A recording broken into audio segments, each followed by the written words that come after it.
Bonjour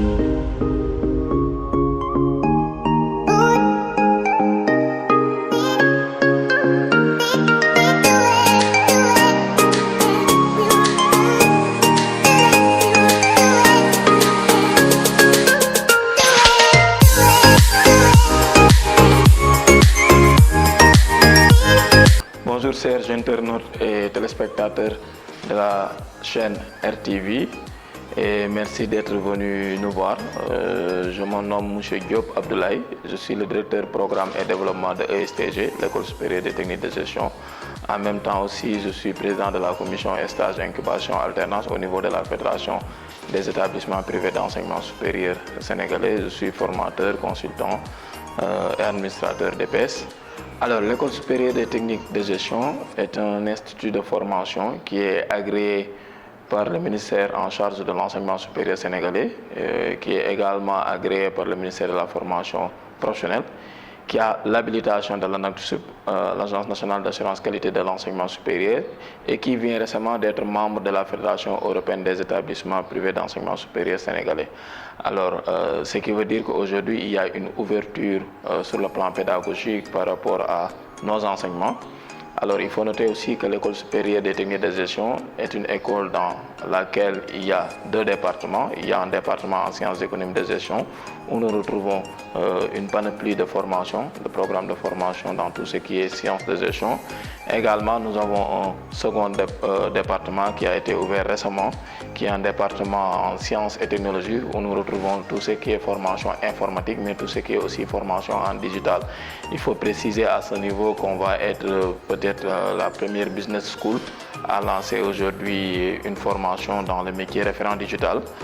C'est pour vous dire aujourd'hui toute l'innovation qu'il y a sur nos programmes de formation. Alors, il est aussi à préciser que l'École supérieure de techniques de gestion est une école qui accompagne aujourd'hui les étudiants dans tout ce qui est projet d'alternance, mais qui aussi dans son projet pédagogique aussi donne aux étudiants la possibilité, au-delà du savoir et du savoir-faire, de se donner en tout cas une ouverture par rapport à tout ce qui est entrepreneuriat, mais aussi tout ce qui est savoir-être. Parce que comme on le dit, le savoir c'est bien, le savoir-faire c'est bien, mais il faut l'accompagner d'un certain nombre de comportements auxquels aujourd'hui le milieu professionnel prétend. Donc ce qui fait que c'est pour ça que dans tous nos cours, dans tous nos programmes de formation, on essaie d'y associer tout ce qui est entrepreneuriat, mais tout ce qui est aussi développement personnel pour permettre à nos étudiants, en tout cas, d'avoir une intégration facile dans le tissu économique et social. Donc globalement et de manière ramassée, c'est ça l'École supérieure des techniques de gestion. Alors, on devrait sensiblement dire les particularités de ESTG parce qu'il n'y en a pas une. Je pense que la première particularité de ESTG réside dans son projet pédagogique. On a un projet pédagogique qui est très innovant, qui est très flexible et qui aujourd'hui s'adapte de plus en plus par rapport à la demande des entreprises. Et par rapport à ces particularités aussi, on peut citer l'ouverture des programmes de formation sur le plan international qui a été matérialisé il y a quelques semaines par notre accréditation au niveau de la Fédération européenne, qui veut dire aujourd'hui qu'on peut promouvoir des programmes de formation au niveau local et permettre à des jeunes Sénégalais et des jeunes Africains de pouvoir avoir directement un diplôme européen. Et ça témoigne aujourd'hui la qualité de l'enseignement de l'ESTG, ça témoigne aussi la qualité de son administration, ça témoigne également la capacité que l'ESTG a par rapport au déroulement de ses activités pédagogiques et à l'animation pédagogique. Alors l'autre particularité, c'est aussi la prise en charge de la partie en fait développement personnel chez les étudiants.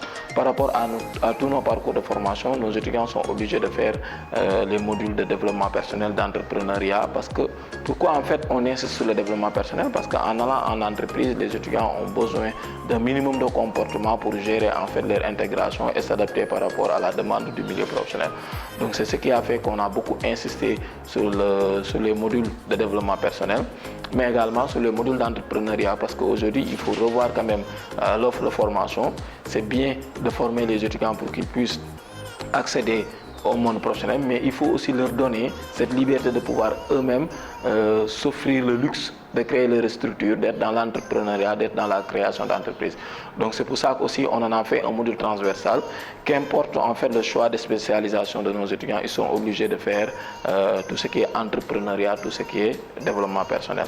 L'autre particularité de l'ESTG, je pense, c'est l'alternance qui aujourd'hui, en tout cas, matérialise notre volonté, notre engagement à accompagner nos étudiants dans leur recherche d'emploi. Et je pense que ça, quand même, c'est un engagement que les écoles doivent se donner. Et je pense que le fait d'avoir aujourd'hui une entité qui ne s'occupe que de tout ce qui est insertion matérialise en tout cas la particularité de l'ESTG à accompagner les étudiants dans leur insertion. Et l'idée même en amenant l'alternance, c'est de permettre à nos étudiants, avant leur sortie, de se familiariser avec le milieu de l'entreprise. On se dit c'est bien de sortir avec un diplôme, mais il faut faire tout pour que l'étudiant, en sortant avec son diplôme, puisse aussi sortir en même temps avec un CV qui n'est pas vierge. Ça lui permet aujourd'hui de se familiariser avec le milieu professionnel et de préparer tout doucement, en tout cas, son insertion professionnelle. Alors, également, nous avons une particularité par rapport à l'organisation. Aujourd'hui, ESTG dispose d'un conseil scientifique académique dans lequel on retrouve des professeurs agrégés qui aujourd'hui garantissent en tout cas tout ce qui est déploiement d'offres de formation scientifique, qui aujourd'hui sont chargés de tout ce qui est évaluation, suivi de notre offre de formation. Et je pense que c'est ce qui nous a valu même d'être habilité par l'ANAQ et c'est ce qui nous a valu aussi d'être accrédité et reconnu par la Fédération européenne. Alors, l'autre particularité aussi c'est par rapport à l'offre de formation. Au-delà des formations initiales, nous avons aujourd'hui la présence d'une formation continue, qualifiante et aussi des certificats de compétences européennes qui sont reconnus sur le plan européen, qu'on est en train de dérouler au niveau de l'ESTG. Ça aussi, je pense que c'est un pas important par rapport en tout cas à notre offre de formation, mais par rapport aussi à l'animation pédagogique et administrative au niveau de l'ESTG. Également, il faut ne pas oublier de citer aussi la présence de la cellule interne d'assurance qualité. Je pense qu'aujourd'hui, on est dans l'ère de la qualité et la formation professionnelle même doit aller avec ses rudiments. Donc cette cellule aussi est chargée de tout ce qui est évaluation qualité au niveau de notre offre de formation, mais aussi au niveau du dispositif institutionnel pour nous permettre d'être dans les meilleures dispositions d'offrir nos programmes de formation à nos étudiants, mais aussi de les orienter, de les accompagner à avoir une bonne formation et à pouvoir servir demain ce pays. L'insertion professionnelle, je pense que ça se passe bien au niveau de l'ESTG, puisque comme je le disais tantôt, c'est un engagement et c'est pour ça aujourd'hui que nous avons mis en place une entité qui accompagne les étudiants pour pouvoir accéder au milieu professionnel. Mais comme je dis souvent, c'est un couteau à double tranchant parce que pour garantir une bonne insertion professionnelle, il faut que les entreprises aussi acceptent de jouer le rôle. Et aujourd'hui, ESTG se donne quand même le luxe de signer des partenariats, des conventions avec des entreprises pour permettre à nos étudiants d'aller découvrir le milieu professionnel et de pouvoir aussi se vendre par rapport à ce milieu-là.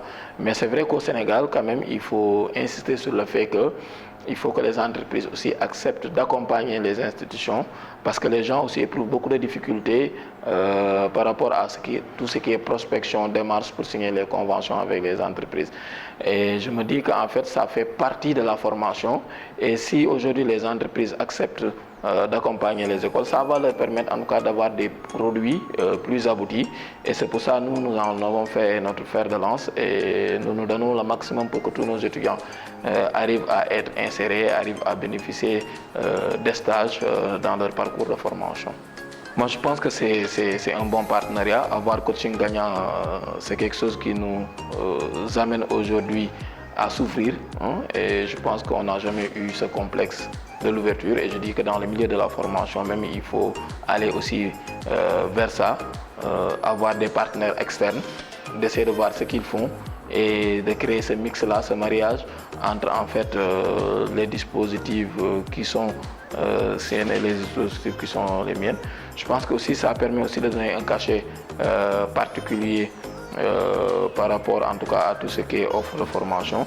Et au-delà de ça, il faut souligner quand même la particularité que coaching gagnant a, c'est de se dire qu'au-delà de tout ce qui est orientation, tout ce qui est conseil, on va signer un partenariat qui va permettre aux étudiants de bénéficier aussi de l'accompagnement en termes de coaching, mais de bénéficier aussi d'accompagnement par rapport aux différents aux différentes émissions que vous mettez en place avec les spécialistes que vous invitez qui permettent aussi aux étudiants d'avoir en tout cas une panoplie de support d'information, de support de formation, de support de conseil et d'orientation, surtout qu'on est dans un pays où l'orientation doit être en tout cas prise en compte. Moi, je salue en tout cas votre initiative et je dis que ce n'est que le début, qu'ensemble nous pouvons en tout cas relever d'autres défis et mettre en place d'autres projets qui vont nous être bénéfiques. Le mot de la fin, c'est de remercier en tout cas la RTV par rapport à sa disponibilité, mais par rapport à son engagement citoyen. Parce que je me dis qu'aller vers les écoles, signer des conventions avec eux, essayer de découvrir ce qui se fait dans ces écoles-là et essayer de le partager avec la population, quelque part c'est un engagement citoyen et il faut saluer cela. Nous vous félicitons, nous vous encourageons et nous vous témoignons notre ouverture à continuer ce partenariat qui nous lie, mais également inviter les étudiants puisque la rentrée est prévue le 14 pour ESTG, pour les programmes de première année et deuxième année.